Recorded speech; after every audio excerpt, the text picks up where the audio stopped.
योगी जी के अगुवाई में अगर प्रशासन इतना मनमानी करेगा तो क्या ही कह सकते हैं। क्षेत्राधिकारी और उप जिलाधिकारी एकदम प्रताड़ित करके रखे हुए हैं, जो कि अब असहनीय हो चुका है। कोई ऐसा माध्यम नहीं उत्तर प्रदेश सरकार का जिससे हमने जो है अपील ना की हो, शिकायत ना की हो, आग्रह ना किया हो। मैं योगी जी से भी कहना चाहता हूँ, आपका एक ऐसा सिस्टम है, आपके एक ऐसे अधिकारी हैं जो आपके ही शासनादेशों का घोर उल्लंघन कर रहे हैं। इन भ्रष्टाचार करने वालों का और गलत कार्रवाई करने वालों के लिए मैं आखिरी दम तक लड़ते रहूंगा। जिला आयुक्त ने फॉरवर्ड किया जिलाधिकारी को, जिलाधिकारी ने फिर उसी को जांच दे दी जिसके विरुद्ध शिकायत है। शाहपुर के क्षेत्राधिकारी और जिलाधिकारी मनमाने हो चुके हैं, इनके ऊपर किसी की कोई लगाम नहीं है। मेरा आग्रह है कि मेरी बातों में अगर आपको थोड़ा सा भी सच्चाई लगती है तो हमारी वीडियो को शेयर करें, कमेंट करें, जिससे हमको न्याय मिल सके।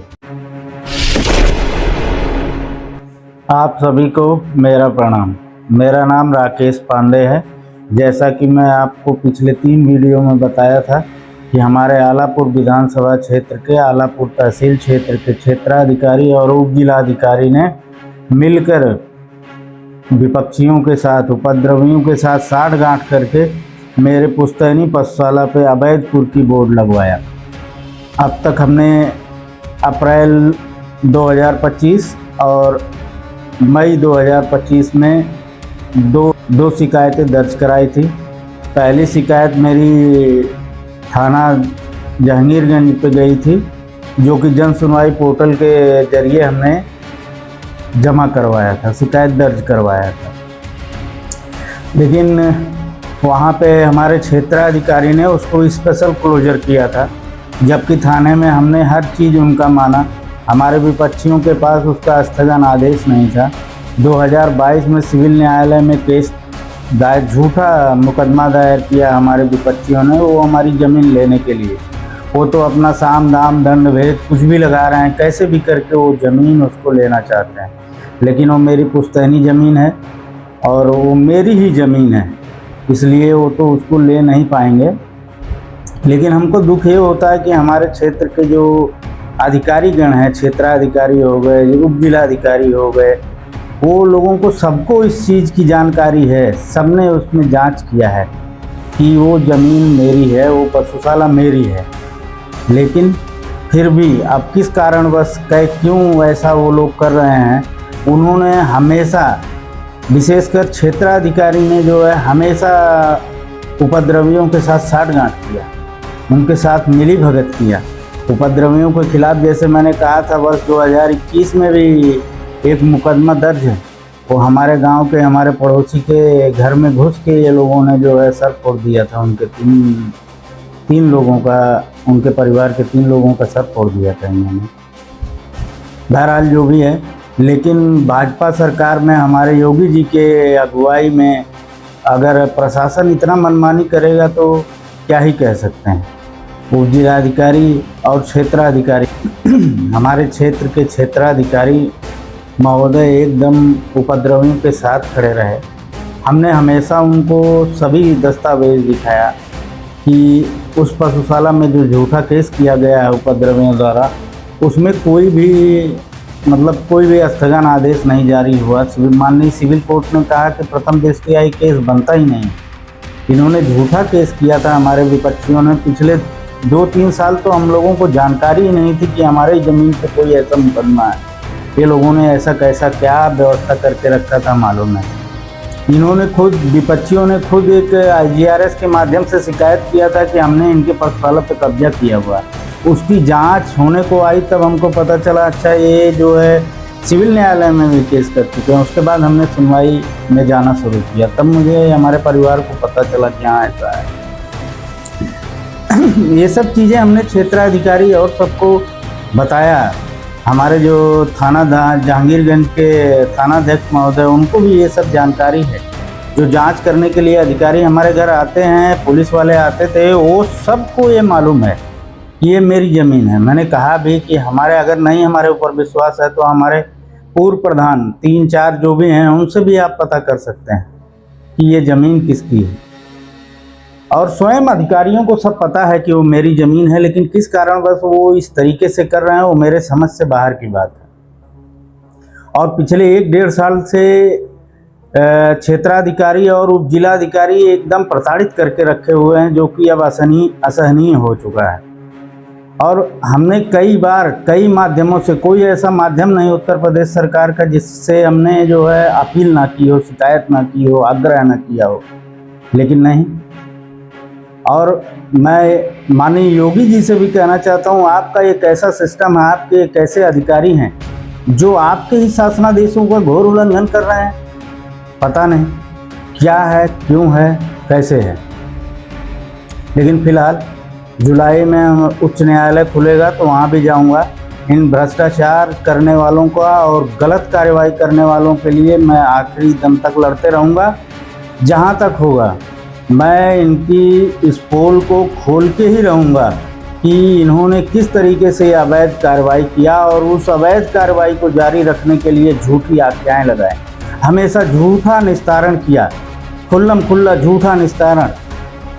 यहाँ तक कि हमारे जिलाधिकारी लोगों के यहाँ भी ये शिकायतें गई, हमने उनको पत्र लिखा है, हमारे पास उसकी रिसीविंग है, भारतीय डाक द्वारा हमने पत्र लिखा है, लेकिन फिर भी कोई सुनवाई नहीं।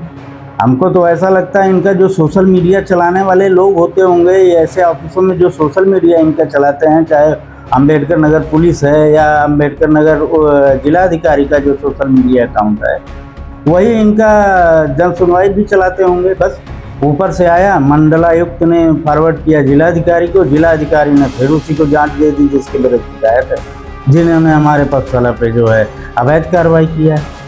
अब ऐसी स्थिति में आदमी न्याय पाने के लिए कहाँ जाएगा, क्या कर सकता है न्याय पाने के लिए। और इस तरीके का घोर अन्याय इससे पहले मैंने तो किसी भी सरकार में नहीं देखा था। मेरा परिवार जहाँ तक मुझे जहाँ तक याद है, मैंने तो हमेशा जो है भाजपा के ही, मेरे परिवार ने हमेशा ही भाजपा के लिए खड़ा रहा, हमेशा ही भाजपा के लिए काम किया। और इस भाजपा के ही सरकार में इस तरीके से ऐसा मनमानी, ऐसा उपद्रव और ऐसा गैर कानूनी काम, मतलब ये हमारे आलापुर के क्षेत्राधिकारी और जिलाधिकारी मनमाने हो चुके हैं। इनके ऊपर किसी की कोई लगाम नहीं है, जो मर्जी वो करेंगे। अरे हम तो कहते हैं एक बार जांच करिए ना, अगर मेरा नहीं है, मैं गलत बोल रहा हूँ, तो जो आप सज़ा देंगे मैं सज़ा तैयार हूँ, लेकिन ये जांच तो होनी चाहिए निष्पक्ष। हमेशा मैं जब जन सुनवाई पे इन्होंने कोई कार्रवाई नहीं किया, कुछ जांच नहीं किया, कोई सुनवाई नहीं हुई, तो मैं न्याय पाने के लिए वो माननीय मुख्यमंत्री कार्यालय में पत्र लिखा। उस पत्र को सचिव श्रीमान भास्कर चंद्र कर्णपाल जी, उप सचिव, उन्होंने जो है जन सुनवाई पोर्टल पर फिर से दर्ज कर दिया शिकायत को।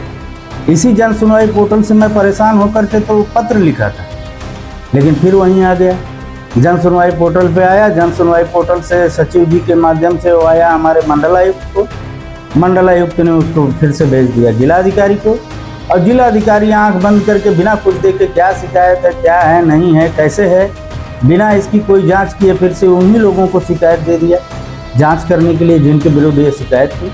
वो आके घर पे भी बोलते थे, कहाँ तक जाओगे, कहाँ शिकायत करोगे, आओगे तो हमारे ही पास, हम ही जांच करेंगे। बताइए ऐसी परिस्थिति में न्याय कैसे मिल सकता है, और आदमी न्याय पाने के लिए जाए भी कहाँ, तो जाए कहाँ। बहरहाल ठीक है, मेरा तो निर्णय में शुरू से मेरा स्वभाव है कि मैं अगर गलत नहीं, अगर मेरा होता नहीं तो मैं ऐसा करता ही नहीं। जो मुझे जानने वाले हैं, जो मेरे आसपास के हैं, जो मेरे हित मित्र हैं, जो मेरे साथ रहे हैं, वो जानते हैं कि मैंने कभी कोई इलीगल काम नहीं किया और ना ही करता हूँ, ना ही मुझे दूसरे के ज़मीन से कोई लगाव है, ना ही मैं कभी भी कभी भी मैंने कानून तोड़ा हो। कोई भी अपने याद में तो मैंने नहीं तोड़ा है। जहाँ तक मेरा प्रयास रहता है कि मैं कानून के साथ रहूँगा, और कानून से संरक्षण लेने के लिए ही तो मैंने शिकायत किया था कि इन उपद्रवियों के साथ हमको मालूम था ये हमारे साथ ऐसा करेंगे, ये हमको परेशान करेंगे, इसीलिए तो हमने शिकायत किया था कि हमको थाना जहांगीरगंज से सहायता मिलेगी। सहायता क्या, हमको न्याय मिलेगा। लेकिन नहीं, उन्होंने एक अपराधी को जिसके खिलाफ शिकायत दर्ज है थाने में, मारपीट की और सर फोड़ने की, उसके साथ खड़े रहे। क्षेत्राधिकारी उसके साथ खड़े रहे। अरे क्षेत्राधिकारी तो मैं बार बार शिकायत जब करता था, जब मैं बनवाना शुरू किया, अपना पशुशाला पुनर्निर्माण करवाना शुरू किया, उप जिलाधिकारी महोदय के पत्र के अनुसार बार बार आते थे और मेरा ही काम बंद करा के चले जाते थे। और उपद्रवी इनके सामने, पुलिस के सामने मेरे परिवार को माँ बहन बेटी क्या नहीं गाली दी, सब किए, लेकिन हमारे तरफ से एक जुबान भी किसी को कुछ नहीं बोला गया, क्योंकि हमको मालूम है कि न्याय हमेशा, सत्य हमेशा संघर्ष करता है, सत्य हमेशा परेशान होता है, लेकिन पराजित नहीं होता। बहरहाल चलिए, हमारे लिए भी संघर्ष एक सीख है कि कहाँ तक हम कैसे लड़ाई लड़ सकते हैं, लेकिन हमको पूरा विश्वास है कि अगर मैं सत्य पे हूँ तो मेरा कुछ नहीं हो सकता, मेरे साथ अन्याय नहीं होगा। आज शासन प्रशासन नहीं करेगा, न्यायालय तो करेगा। बस मुझे छुट्टी नहीं मिलती, नहीं तो मैं तो अब तक क्या ही नहीं कर दिया होता कानूनन। अब मैं जाऊंगा, इनका जो इन्होंने जो 1 साल से हमको परेशान किया, प्रताड़ित किया, जो भी ये प्रताड़ना मैं सह रहा हूँ, ये सब के लिए मैं जहाँ तक होगा, मुझे इसकी इतनी जानकारी नहीं है, मैं एक इंजीनियर हूँ, लेकिन इन्होंने मुझे एक अच्छा वकील भी बना दिया है ढूंढ के। मैंने आरटीआई किया था, आरटीआई के द्वारा क्षेत्राधिकारी महोदय उसमें लिख के दिए। मैंने पूछा था कि शासनादेश के अनुसार जो हमारा स्पेशल क्लोजर किया गया, उसमें आरटीआई में महोदय ने जवाब दिया कि आप जो है पोर्टल पे जाके शासनादेश देख लीजिए। मैंने भी बोला अच्छा, मुझे नहीं जानकारी थी कि उसमें शासनादेश है। मैंने सभी शासनादेश डाउनलोड कर लिए, एक एक करके पढ़ डाला, तब मुझे पता चला कि हाँ, इन्होंने तो, हमारे माननीय मुख्यमंत्री ने तो कड़ा निर्देश दिया हुआ है कि लोगों को न्याय मिल सके, लेकिन ये अधिकारी ना, न्याय कहाँ इनसे मिलने वाला है, इनको तो कुछ और चाहिए और मुझसे वो मिलने वाला नहीं है इनको। ये जहाँ तक कर सकते हैं, जो कर सकते हैं करें। बहरहाल ठीक है, चलिए, आप लोगों से बताना था कि ये उप जिलाधिकारी महोदय की अनुमति के बाद क्षेत्राधिकारी महोदय तो कभी सुने ही नहीं, वो तो दरबारियों के साथ लगे रहे। कोई बात नहीं, हमने 3 दिन में जो है अपना पशुशाला, मेरी वो बहुत बड़ी पशुशाला नहीं है, लेकिन बात है कि वो मेरी है। और ये हमारे विपक्षी चाहते हैं, जैसे पुराने ज़माने में अमरीश पुरी और ये सब गुंडा लोग होते थे कि ज़मीन पे हाथ रख दिए है, भाई ये हमारा है, हाँ, हम छोड़ के चले जाएं, गांव छोड़ दें, इनको दे दें सब, हैं, क्योंकि ये बोल दिए कि ये इनका है। अरे कैसे तुम्हारा है? जो मेरा है वो मेरा है, तुम कहीं के दादा हो, गुंडा हो, ले लोगे। हमारा वो उपद्रवी बोलते थे कि फलाना अधिकारी को हमने इतने में सेट कर लिया, फलाना अधिकारी को हमने इतने में सेट कर लिया, और वही होता भी था। वो आके बोलते थे, थोड़ी देर बाद जो अधिकारी भी आ जाते थे वहाँ, अरे काम बंद करो, अरे क्यों कर रहे हो भाई, न्यायालय ने तो कभी यथास्थिति बनाने का आदेश ही नहीं दिया। आप कौन होते हैं कि न्यायालय के आदेश से आगे बढ़ के आप यथास्थिति बनाने के लिए कहेंगे? आपको कहाँ हमारी सहायता करनी चाहिए थी। जिन उपद्रवियों के पास कोई भी प्रमाण नहीं है, कोई दस्तावेज नहीं है, झूठा केस किए हैं, सिविल न्यायालय का स्थगन आदेश नहीं है, गाली गलौज कर रहे हैं, उनके साथ आप खड़े रहे। चलिए, जैसी करनी वैसी भरनी, मिलेगा जरूर आपको। अभी हमारे योगी जी नहीं देख रहे हैं, शासन प्रशासन से नहीं कार्रवाई हो रही है, कोई बात नहीं, न्यायालय तो कार्रवाई करेगा और ज़रूर करेगा। चलिए ठीक है, हम बात करने आए थे कि अगली सुनवाई, जैसे हमने बोला था कि हम हर संडे को जो है आप लोगों के सामने अपनी शिकायतों में इन्होंने क्या क्या किया, क्या नहीं किया, उसके बारे में बताएंगे। तो उसी क्रम में मैं आया था, लेकिन ये सब भी आप लोगों से बात करना पड़ा। बात किया हमने, और क्या है कि हमको छुट्टी उतना नहीं मिलती और ये सब वीडियो में बना नहीं पाता, लेकिन प्रयासरत रहता हूँ। अच्छा लगता है कोई नई चीज़ सीखना, करना, उसमें आगे बढ़ना, शुरू से मेरी आदत है। मेरा तो ऐसे इंजीनियरिंग का काम है, मुझे चिमनी बनाना, चिमनी के कामों को करना अच्छा लगता है, लेकिन फ़िलहाल हमारे अधिकारियों ने हमको वकील भी बना दिया। कोई बात नहीं, आदमी सीखता है। कैसे वो कहा गया है कि आवश्यकता ही आविष्कार की जननी है।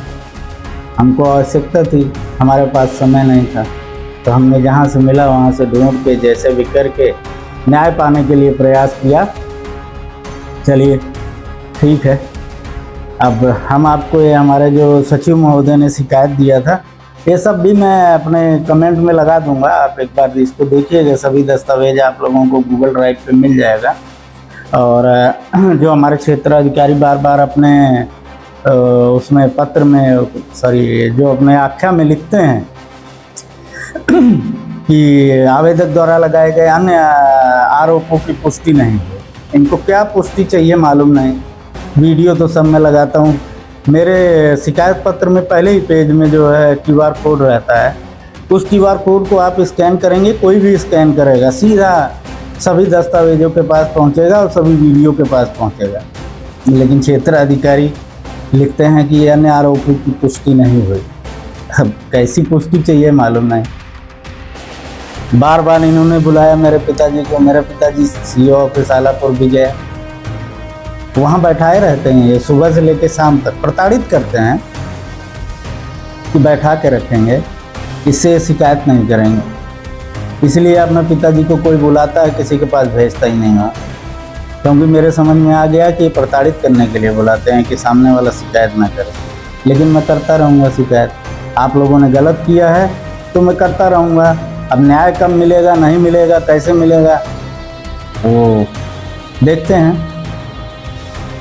ठीक है, ये हमारे जो भास्कर चंद्र कनपाल, श्रीमान भास्कर चंद्र कनपाल उप सचिव मुख्यमंत्री कार्यालय, मैंने पत्र लिखा था, वो पत्र भी मैं स्क्रीन पे चलाता रहूँगा और मेरे कमेंट में भी रहेगा। बहुत बड़ा पत्र है, आप शिकायत पत्र मेरा, उसको जो है स्कैन करके महोदय ने लगा दिया था, जन सुनवाई में डाल दिया था, वो सब मैं कमेंट में डाल दूंगा, आप लोग एक बार देखिएगा। अब इतना बड़ा पत्र पढ़ूंगा तो वीडियो बहुत बड़ी हो जाएगी और स्क्रीन में लगाऊंगा, प्रयास करूंगा कि आप लोगों तक मेरी समस्या पहुंचे। वीडियो लंबी हो जाएगी, इसके लिए हमने सोचा कि अब शिकायत वाली वीडियो जो है अगले वीडियो में शिकायत का पूरा विवरण देंगे। इसमें आप लोगों से चर्चा करते समय इस समय बहुत ज़्यादा हो गया, इसके लिए आप सभी का धन्यवाद। और आप सभी से मेरा एक आग्रह है, मैं फेसबुक या यूट्यूब या किसी माध्यम से पैसा कमाने के लिए ये सब नहीं कर रहा हूँ, लेकिन मेरा आग्रह है कि मेरी बातों में अगर आपको थोड़ा सा भी सच्चाई लगती है तो हमारी वीडियो को शेयर करें, कमेंट करें, जिससे हमको न्याय मिल सके और इन भ्रष्ट अधिकारियों का, मनमानी करने वाले अधिकारियों का पोल खुल सके। आप सभी को सादर प्रणाम।